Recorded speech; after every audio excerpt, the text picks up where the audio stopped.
saksak natin. Ayun, then punta tayo sa may mirror. Ayun, labas yung smart. Labas yung smart na buo, hindi na po siya kalahati, no? Buo na po yung display niya. Ayun, no? So, nakapag-display na po yung panel natin. Ayan.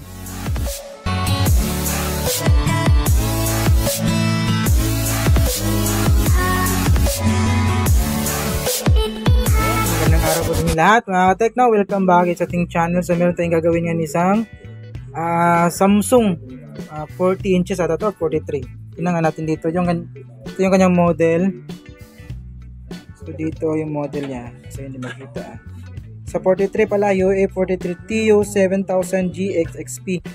So dito yung kanyang model. So bali yung problema nito, ano siya, parang protect, no?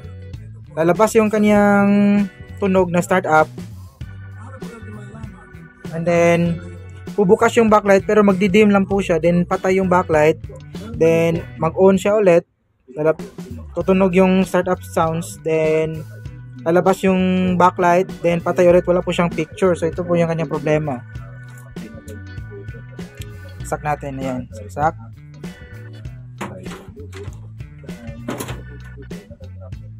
Ayun, bumukas yung backlight, ayan. Bukas yung backlight, ayun. Tapos may sounds, startup sounds, then patay siya ulit, then mag-on siya ulit. Magpa-power on siya ulit, oh. Tayin natin. Ayun, oh, bumukas ulit yung backlight. Tapos startup sounds, then patay. Ayun, yun yung sequence niya, paulit-ulit lang. So, nung mabuksan natin, medyo mahirap kasi bubuksan tong gantong design kasi scrollless type po siya. Yung lock niya is string. Sa may gilid, oh, string lock yung gamit nito. Meron tayong video na na-upload na ganito kung paano buksan yung mga ganitong unit, no? Ayan.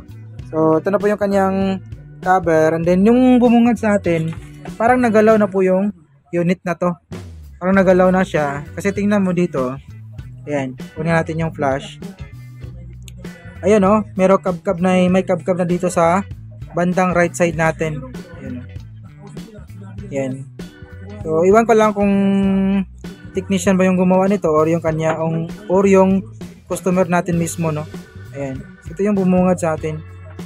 Ayan. Tapos, nung makita natin dito sa may tawag dito, ribbon natin or flex.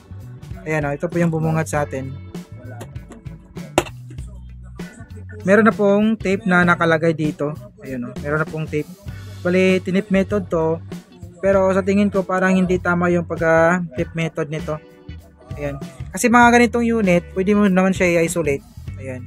Pwede mo siya i-isolate. Bali, yung ma-isolate mo lang dito is yung right side niya. Ayan, o, dito. Ayan. Right side lang. Tapos, kung ito naman, hindi mo to pwedeng isolate yung bali yung left side natin. Kasi, sa left side natin, removing po yung pwedeng posibleng gawin natin dito. Removing or cutting. Ayan. So, bali, right side lang po yung pwede natin ma-isolate.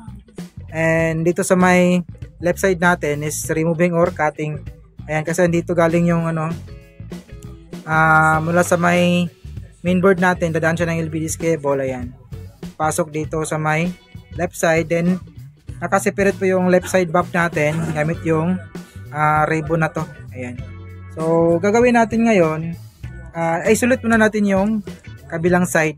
Bali, may tape na po nakalagay dyan. Tatanggalin po natin yung ribbon na papasok sa may right side natin. Tatitingnan natin kung meron bang display na lalabas. Kasi kung walang display na lalabas, posible yung dahilan kung bakit siya napoprotect is yung clock or swapping voltage, yung mga signal na papasok sa may left side natin. Ayan. So, tanggalin ko lang to. Ayan, nakatanggal na po siya, nakahang na po siya. Ayan na yung blocking niya. Ito pala, sa may kabilang side, ito yung blocking niya. Ayan. So, saksak natin. Tingnan natin kung makaka-display yung unit natin, no? So, dito tayo sa may wahagang mirror natin. Ayun, no? Pansin nyo, nakalabas yung kanyang kalahating display. Ayun. Tapos yung nahang natin, nagka-kulay white. So, white screen po siya. So may display po doon sa may left side natin, no? Ayan, nung mahang natin yung right side. Wait. Ayun, oh, may display siya. So ibig sabihin yan, kasi may display, nung mahang natin yung right side dito, naka-display yung kabilang side, yung left side natin. So ibig sabihin yan, nandito yung problema. So siguro, bakit dito kinabkab ng, huwag ko lang kung sino yung nagkabkab dito. Ayan, oh. So sana hindi to nasira o nagka-short o nagkaputol-putol yung linya dito. Kasi dito, pwede mo naman i-isolate yung clock signal dito by removing din. Pwede mong tanggalin yung mga connecting link ng mga resistor na yan. Ito, yan yung connecting link ng mga resistor na yan. Tapos yung pwede din siya blocking by tape dito rin banda, yan, oh, dito may ditong banda. Ayan. Ang problema lang yung na-block niya is hindi po lahat ng clock signal, hindi nasama yung siguro yung kalahati ng clock signal natin kasi yung clock nito is 8 pins lahat. At saka hindi rin naisali yung swapping voltage, yung LC1, LC2 natin, no? So gagawin natin, try natin i-block yung lahat, LC1, LC2 din mga clock signal. Ito naman yung label niya, oh. May nakalagay na label dito. Ayan, oh. Yan yung mga label niya. Ayan. So clock 1 hanggang clock 8 tapos LC1, LC2. Ayan. May LC1, LC2 yan, ito siguro, oh. Dalawang to. So bablock lang natin. Ayusin natin yung pagbablock dito. Pwede removing, pwede blocking. So magsisimula tayo sa blocking. So bunutin muna natin yan. Tapos yung bablock natin dito, yung anong pins, 2, 4, 6, 8, 10, 12 pins, 13 pala, 13 pins lahat. Mula dito sa may gilid na to, pin number 2, magsisimula tayo sa may pin number 2, bibilangin natin yan hanggang dito sa mga maliliit na linya dito. Ayan, oh. So kuha tayo ng kaperasong tape at may block natin yung mga clock signal dito, no? So, yung blocking natin, no, mula dito sa may pin number 2 hanggang pin number 14 yan. So bali 13 pins yung blocking natin. Ayan. Yung mga maliliit lang kasi mayroong pagitan siya. Pin number 1, malaking ano yan, copper. Tapos pin number 15 nata, malaking copper. Ayan, oh. Bali yung maliliit na copper lang yung binlock natin. Ayan, nakita nyo ba? Ayan, oh. Pin number 2 hanggang pin number 14. Ayan. So mabilangin mo yan, 2, 4, 6, 8, 10, 12, 13 pins. So lock natin to, tapos kakabit lang muna natin dito. Then testing natin kung magno-normal ba yung kabilang panel natin. Wait, di makita. Medyo nahirapan ako sa paggamit ng ating camera kasi medyo ano siya, parang delay. So wait lang, ayusin ko lang saglit. So ayan, may kabit na po natin ng maayos, no? Ayan. Tapos so ito na po yung tape, oh, tape method natin. Bali 13 pins yung binlock natin, no? So kaya na lang magpasya yung mga technician, kapwa natin technician, kung blocking ba or removing. Pwede blocking dito, pwede removing din. Sa kabilang side, kung dito yung problema, removing at cutting lang yung pwede dito. Hindi po siya pwede blocking, no? Kasi anong wala kayong ba-block dyan, walang pwedeng ba-block natin dito. Saksak natin. Saksak. Then dito tayo sa mahiwagang mirror ulit. Ayun, oh.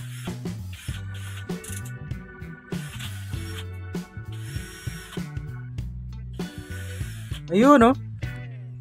Bumukas na po ng buo yung panel natin. Matapos natin may block yung mga tamang clock signal na kailangan nating i-block. So yung gumawa nito, siguro tama naman siguro siya kung saan bandang side. Ang problema lang is hindi po siya tumama doon sa mga tamang linya na kailangang i-block or yung mga pin na kailangang i-block para makapag-display yung buo yung ating panel.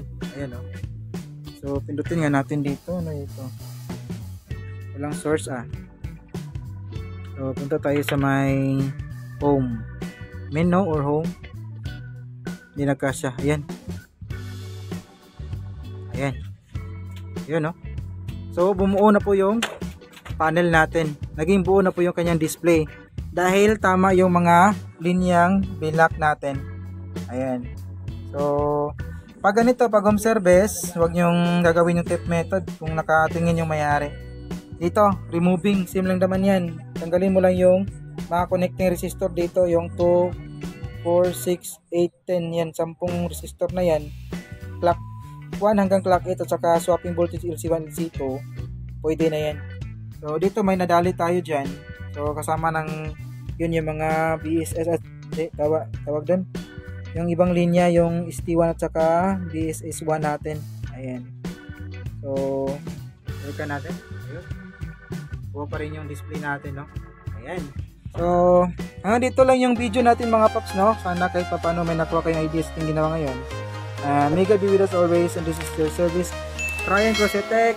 See you in our next video. Bye-bye.